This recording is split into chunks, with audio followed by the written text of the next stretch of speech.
Shalom saudara, tema kali ini kita akan membahas tentang hidup dan cara kematian orang Kristen. Tidak sedikit orang percaya, khususnya para pelayan Tuhan yang setia, berpulang karena serangan wabah COVID-19. Kemudian banyak orang bertanya, apa yang salah? Kenapa? Kok bisa? Orang seringkali mengaitkan cara kematian seseorang dengan kehidupannya. Kematian adalah hal yang tidak terhindarkan dari kehidupan semua makhluk hidup di dunia termasuk manusia. Ada dua pandangan, yaitu yang pertama pandangan orang yang saleh pasti meninggal dengan cara terhormat, seperti mati dengan tenang, tidak menderita kesakitan, saat-saat terakhir dengan kondisi baik. Pandangan yang sebaliknya yaitu orang yang berdosa besar. Mereka meninggal dengan cara yang hina, maksudnya matinya menderita, sendirian di saat-saat terakhir dan mengenaskan meninggal karena kecelakaan atau korban kriminal. Benarkah kedua pandangan tersebut? Tentu saja pandangan tersebut salah.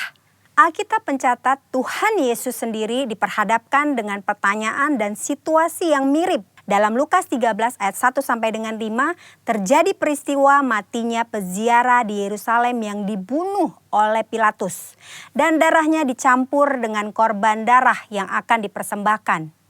Peristiwa yang kedua adalah orang-orang Galilea mati tertimpa menara dekat Siloam. Dua peristiwa ini membuat orang-orang bertanya, dosa besar apa yang telah dilakukan oleh kedua kelompok ini? Hingga mereka meninggal dengan cara yang mengenaskan. Saat itu juga Yesus menegur mereka bahwa hal itu terjadi bukan karena mereka lebih berdosa. Dosa dan kesalahan atau konsekuensi yang dibuat oleh manusia bisa saja mengakibatkan penderitaan dan mati dengan mengenaskan. Tetapi mengatakan semua orang yang mati dengan tidak enak dan mengenaskan adalah orang yang lebih berdosa, itu pendapat yang salah. Apalagi mengaitkan dengan kualitas kerohanian mereka.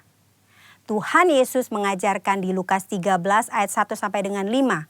Yang pertama, cara mati seseorang tidak menunjukkan kualitas hidupnya. Mungkin saja orang yang berdosa bisa mati atau meninggal dengan cara yang tidak enak dan menderita.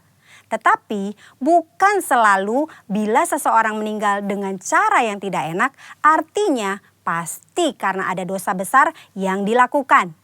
Jangan mengaitkan cara kematian seseorang dengan kualitas hidupnya.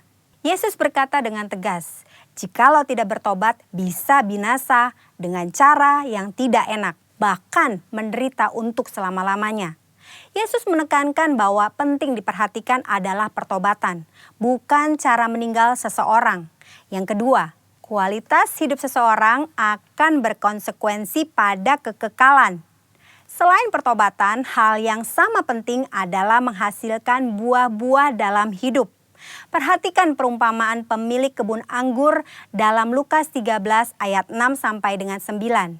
Si pemilik kebun anggur mengetahui bahwa ada pohon anggur yang tidak berbuah dan ia memberi perintah untuk ditebang. Namun si pengelola kebun meminta kesempatan untuk pohon itu dibiarkan hidup. Dan jika sudah diberi kesempatan masih tidak berbuah, pohon itu segera ditebang. Maksudnya adalah kita masih hidup.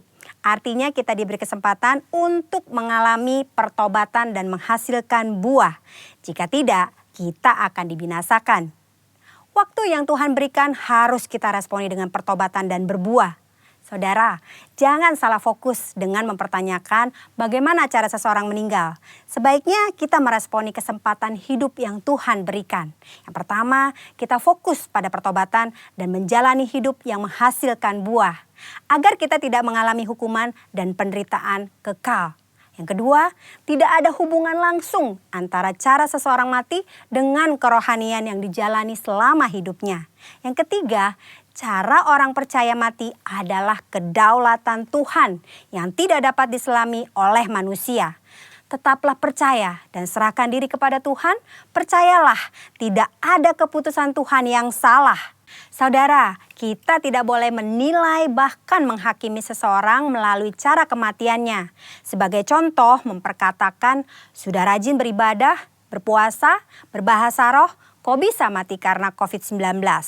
Hal itu tidak ada hubungannya, lagi sangat tidak pantas untuk diucapkan karena tidak menghormati dan tidak sensitif terhadap perasaan keluarga yang ditinggalkan. Mari saudara, kita fokus kepada pertobatan dan menghasilkan buah-buah yang baik selama kita masih punya kesempatan. Tuhan Yesus memberkati.